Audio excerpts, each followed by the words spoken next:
So I guess anyway, what I'm thinking about is like the macrame of communication, right? And how I sometimes like the guy's game, and will attack the guy's game, and then I'll attack some people that they're not playing, and it's almost like, well, you gotta play, right?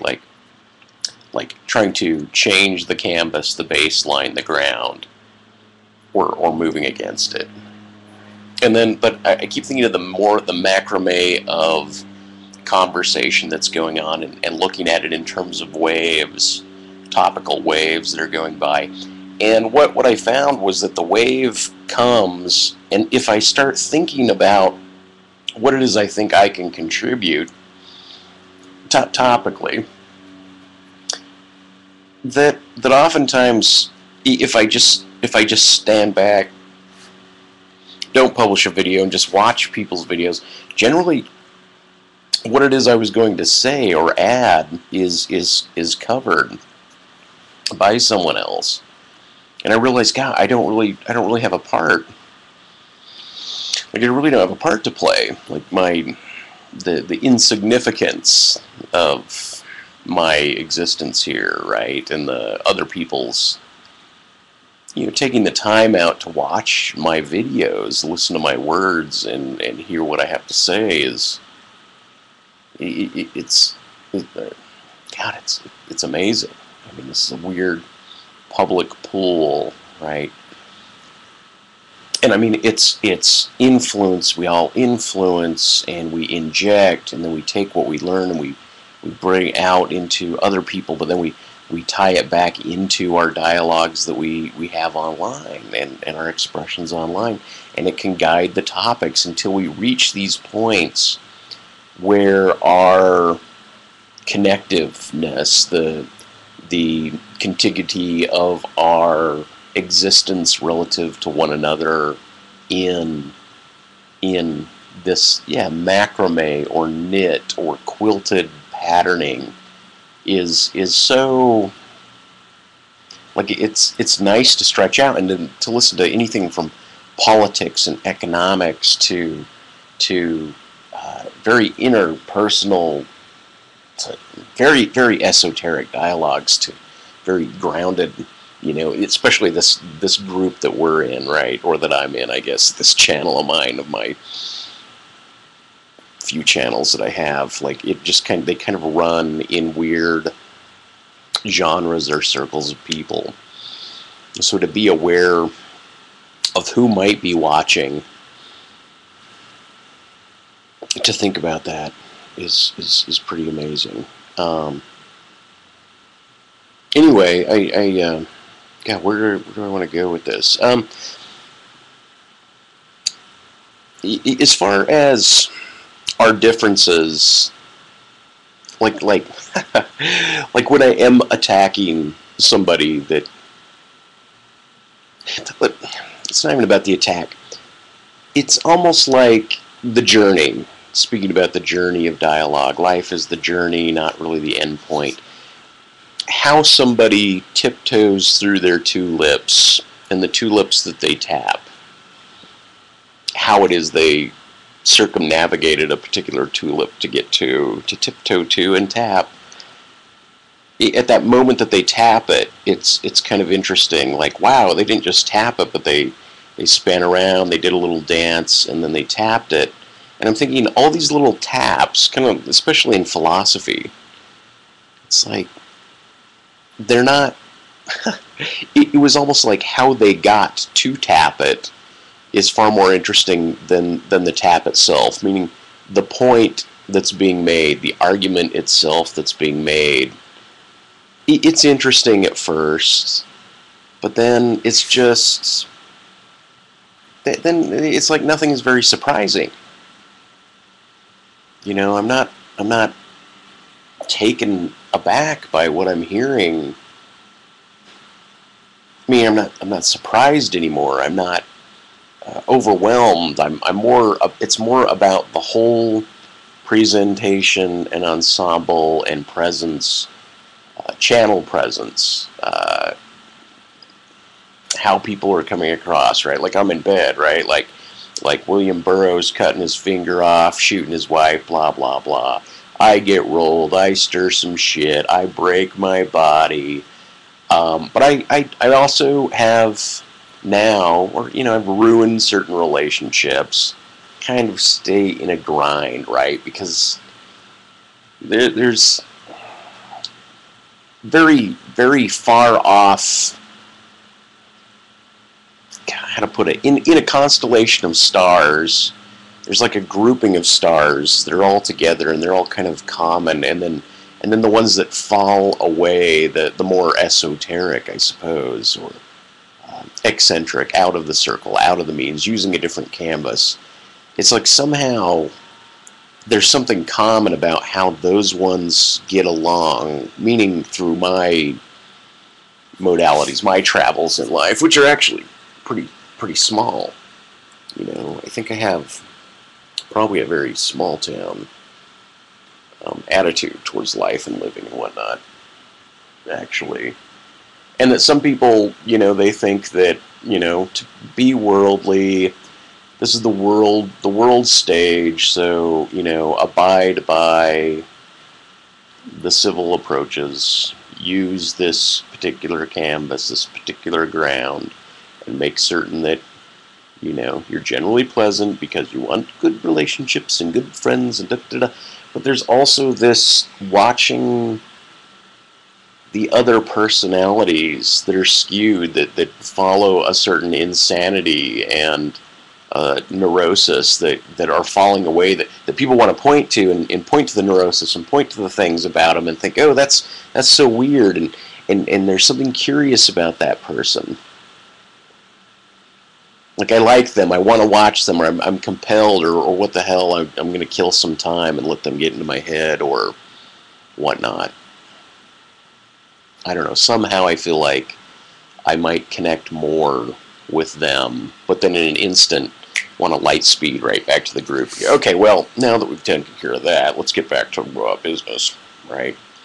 Like, oh, I got my Batman outfit on over here in this video, and I'm going to take liberties, and I have to go do live painting, and I'm like, oh great, I get to do live painting, so what am I going to do? They're like, no, we want you to actually paint with the band. I'm like, oh, it's going to be one of those abstract paintings.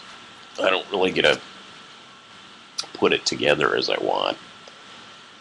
So I'll be following along, but it's give and take. There's give and take. Anyway, so what I want to skip to now is about the orb, right? I saw something, and it was shared by my girlfriend at the time, and it really whacked us out, having this weird foreign object, this UFO, and speaking of ambiguity, right? Maybe I'll make my next video out of the 3 about answering some of the questions or going over that. But it was an orb. I will call it that. Meaning empirically, that's what I saw. I'm describing it as such. What it meant, I do not know. But the orbness, I do know. So there was something lucid about the orbness, right? The ambiguity is in the tracking of technology. It was in its alien nature, in the unknown. Right, but not in like a cloud is ambiguous and something emerges out of a murky mud puddle or throughout some fog and becomes clear. That sense of ambiguity. It's like some people use ambiguity and they're using it in a particular fashion. Other people are just going to blanket the word. And I like a lot of blanketing of words. And God, I'm off. Sometimes I'm not putting in my negations where I should be putting them in my dialogue. And maybe I need to be adding annotation, but I'm like, hey, whatever. It gives style. But, so, where were I going to go? The orb gave me an excuse to step outside of the rational civil plane and move into more esoterica. Quite frankly, by the way, Karen, I might mention you, but I don't give a shit if you follow. I'm not here to pattern or necessarily agree with you, and I don't know if it's important to you to agree with me. Like, kind of, Gary had mentioned, like, oh yeah, two ideas should go together and only one should walk out, and to me, it's like, wow, I don't even believe that the continuity that we do find intergenerationally, or from the ancients to the presents, the multi translations. I think the paradigms of their lives, how they move through it. I mean, we might be able to scope it out and get an idea of the difference, but we're still working with an idea of the difference. What I kept realizing when I'm in good relationships is that that relationship is so different, and that person is so different than every single other person that I meet, that it's really about the differences that are truly the celebration, and the idea of moving things together to get on the same plane, this homogenizing of the world, right? That to me is the threat. That to me is what I'm arguing against. That to me is where I don't want people to take us. It'd be interesting, but I can't imagine a new worldwide pharaoh, this time where the known world is known and in lockstep, right? It's like the Federation versus the Borg, and I'm like, boy, before the Borg actually land and try to get their foothold, we need to really open up the differences and celebrate the differences, and know that two ideas are going to enter and two ideas are going to leave. And if you want it some other way, if you think your idea is so strong, then maybe your body, and actually the Fight Club idea of, look, I'm going to go up against Gary, take my broken ass, I'll hop off my pain meds, and we'll go head to head, right? Or anyone else, like, right, we're going to put together this little grouping, see whether or not our physical bodies can represent our idealism and express it throughout a fight modality. Let the fight begin, something like that. And then, of course, this is all just talk, right? I just keep fantasizing about this because of other, like, sideline, under the radar communications that I have with certain people.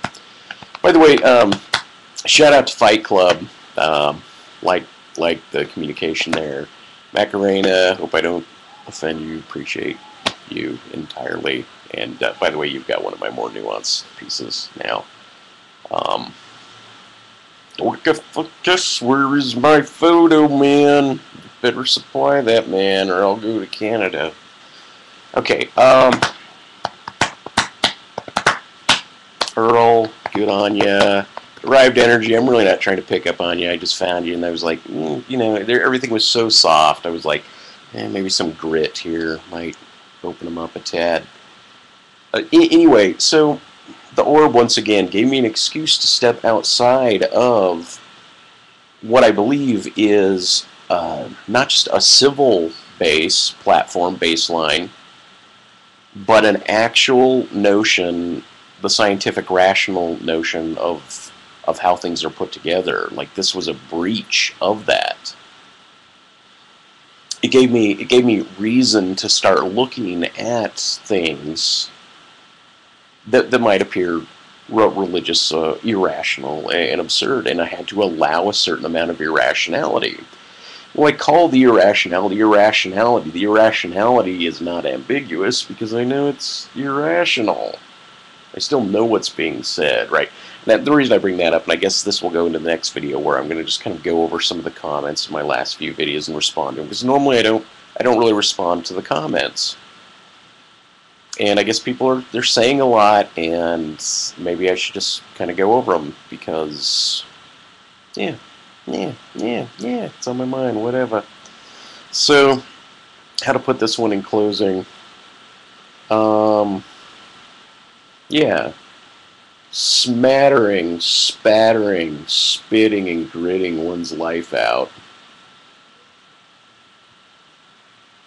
Yeah, might be at an end to that, but it is some sort of way that my growing, mid-adulthood is trying to get the last vestiges of metabolism, and scratch something juvenile out of the universe to take a chip and call it my own, right? Anyway, I'll stop there.